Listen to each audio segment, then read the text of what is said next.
Circular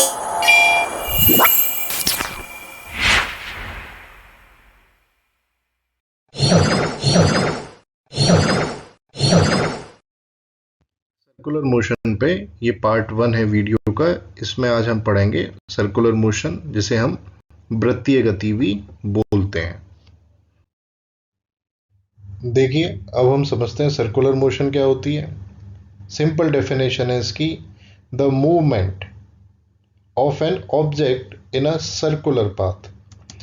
कोई भी object है और उसका मूवमेंट जो है वो सर्कुलर पाथ में हो रहा है अराउंड अ सेंट्रल पॉइंट। ये सेंट्रल पॉइंट हो गया और इसके अराउंड इस ऑब्जेक्ट का मोशन जो है वो सर्कुलर पाथ में हो रहा है।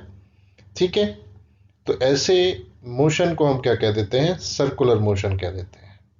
वृत्तीय गति वह गति है जिसमें कोई वस्तु किसी केंद्रीय बिंदु, ये केंद्रीय बिंदु हो गया, सेंटर पॉइंट हो गया, या धुरी के चारों ओर वृत्ताकार पथ पर चलती है, उसको हम लोग सर्कुलर मोशन कहते हैं।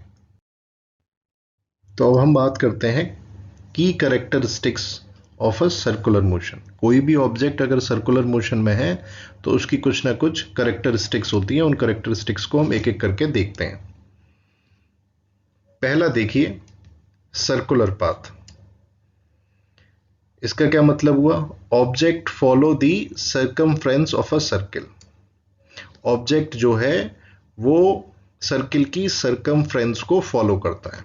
तो ऑब्वियसली ये जो है, दिस इज कॉल्ड सर्कमफ्रेंस, परिधि, राइट? यही तो सर्किल की सर्कमफ्रेंस हुई।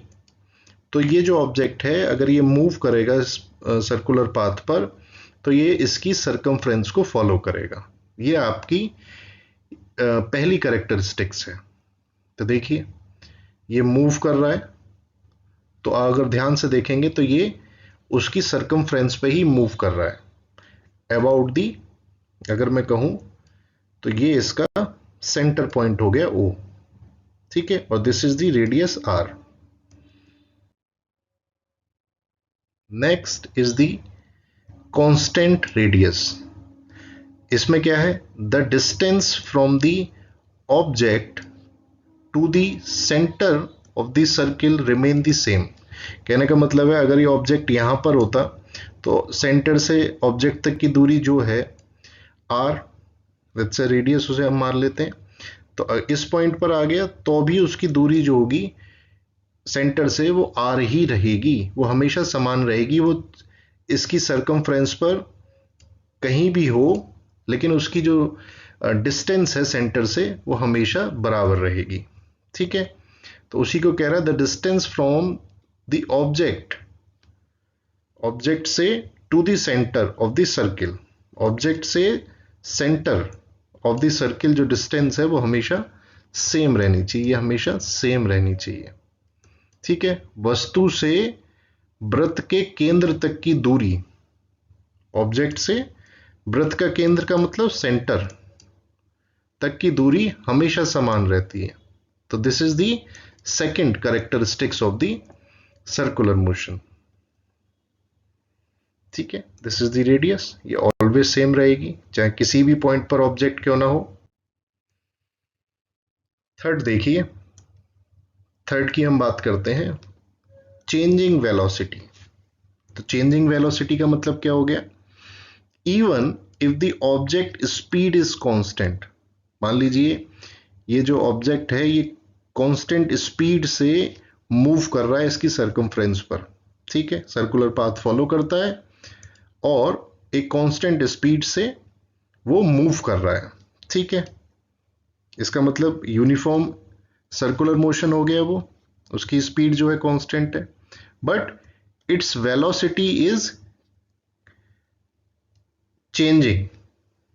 उसकी जो वेलोसिटी है वो कॉन्स्टेंटली चेंज कर रही है हर पॉइंट पर, because the direction of the motion is always changing. तो देखिए कैसे, अगर आप ध्यान दें तो इस पॉइंट पर जब ऑब्जेक्ट है तो उसकी जो टेंजेंशियल डायरेक्शन होगी, ये टेंजेंशियल जो डायरेक्शन होगी वही क्या होगी? उस ऑब्जेक्ट की डायरेक्शन उस पर्टिकुलर पॉइंट पे। ए ये मान लेता हूं मैं, इसको बी मान लेता हूं, इसको मैं सी मान लेता हूं, इसको मैं डी मान लेता हूं।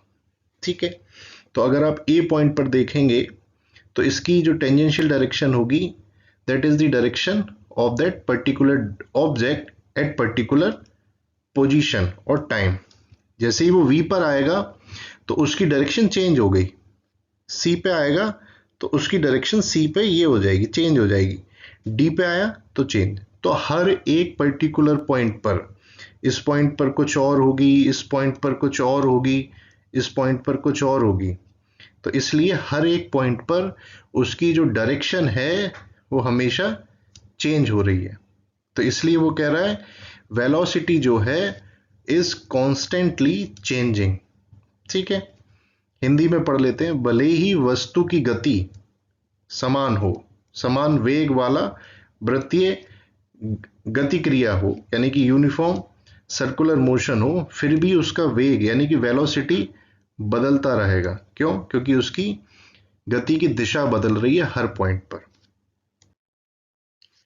Next is the types of the circular motion. पहला यूनिफॉर्म, अभी हमने देख लिया। Object move at a constant speed. ये पंखा आपके घर का जो है सीलिंग फैन, इसकी ये जो पंखड़ियां हैं, आप 4 पॉइंट पे चलाएं या 5 पॉइंट पे चलाएं या 3 पॉइंट पे चलाएं या 2 पॉइंट पे, 1 पॉइंट पे, इसकी स्पीड जो है वो हमेशा सेम रहती है। Next, non uniform circular motion.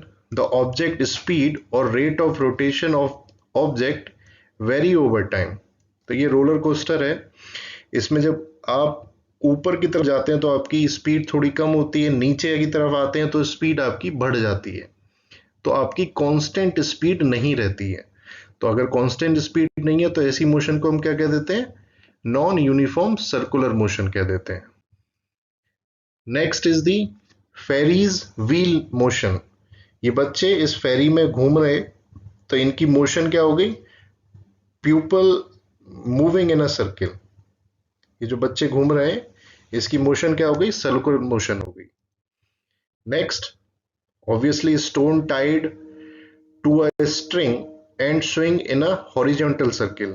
आप सर के ऊपर एक बॉल को या पत्थर को एक धागे में बांधे और घुमाएं, तो इसकी जो मोशन होगी इस तरीके से, तो वो क्या होगी? सर्कुलर मोशन होगी। Next, electrons revolving around the nucleus in atom is a simplified model. तो ये इलेक्ट्रॉन जो है ये क्या कर रहा है? गेन कर रहा है एनर्जी को, तो दूसरे वाले हायर स्टेट में चला जाता है, और जब एनर्जी लूज करता है, ये लूज करा तो लोअर स्टेट में आ गया। बस ये रिप्रेजेंट कर रहा है ये एरो।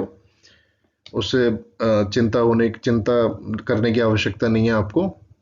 सिंपल क्या हो रहा है, देखिए ये इसके चारों तरफ घूम रहा है, तो इसको भी हम एज अ एग्जांपल ले सकते हैं सर्कुलर मोशन का।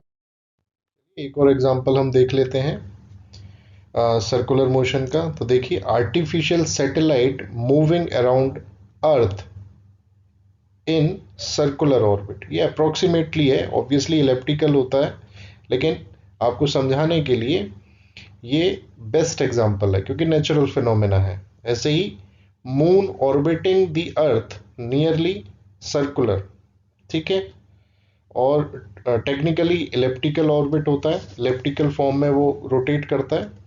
तो आप देख सकते हैं किस तरीके से ऑब्जेक्ट एक सेंटर की सर्कमफ्रेंस के चारों ओर घूम रहा है, और इसी को हम लोग सर्कुलर पाथ बोलते हैं। और ऐसे ऑब्जेक्ट्स को जो इन सर्कुलर पाथ में मूव करते हैं उनकी मोशन को हम लोग सर्कुलर मोशन कहते हैं। थैंक यू, आई होप आपको ये वीडियो समझ में आया होगा। थोड़ा सा रिवाइज कर लीजिएगा। Thank you so much.